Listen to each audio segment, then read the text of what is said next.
1 Samuel chapter 22. David escapes to Adullam. David left there and took refuge in the cave of Adullam. When his brothers and the rest of his father's family heard of it, they went down to see him there.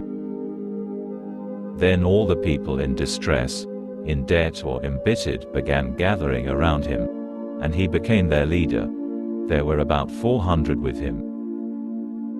David went from there to Mizpah of Moab and said to the king of Moab, "Please let my father and mother come and stay with you until I know what God will do for me." He presented him to the king of Moab, and they lived with him as long as David remained in his stronghold. But the prophet Gad said to David, "Don't stay in the stronghold. Leave, and go to the land of Yehudah." So David left and went to the forest of Heret. Saul slays the priests of God. Shaul heard that David and the men with him had been located. Shaul was sitting in Giv'ah, under the tamarisk tree on the hill, with his spear in his hand and all his servants standing around him. Shaul said to his servants standing around him, "Listen, you men of Benjamin. Is Yishai's son going to give any of you fields and vineyards? Is he going to make you all commanders of thousands and hundreds? Is this why you have all conspired against me? Why none of you told me when my son went in league with Yishai's son? None of you is concerned about me. Otherwise you would have told me that my son had incited my servant to become my enemy, as he is now." Then Doeg the Edomi, who had been put in charge of Shaul's servants, answered, "I saw Yishai's son come to Nob, to Achimelech the son of Achitav.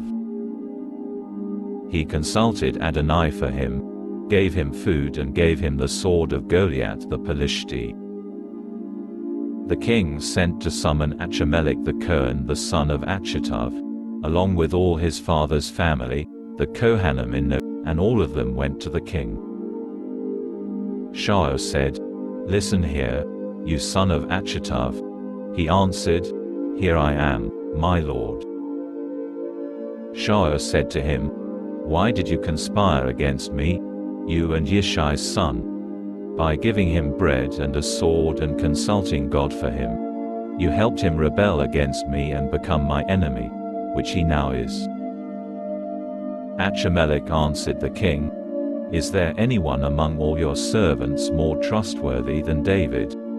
He's the king's son-in-law, he carries out your every request, your household honors him. I didn't start consulting God for him just today. Heaven forbid. The king shouldn't accuse me or my father's family of anything. Your servant knows nothing at all about any of this."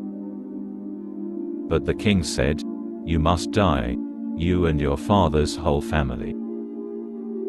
Then the king told the guards standing around him, "Go around, and kill the Kohanim of Adonai, because they are siding with David, and because they knew he was escaping, yet they didn't tell me." But the king's servants refused to lift their hands against the Kohanim of Adonai. So the king said to Doeg, "You go around and kill the Kohanim." Doeg the Edomi went around and fell on the Kohanim. That day he killed 85 persons wearing linen ritual vests. He also attacked Nova, the city of the Kohanim, with the sword.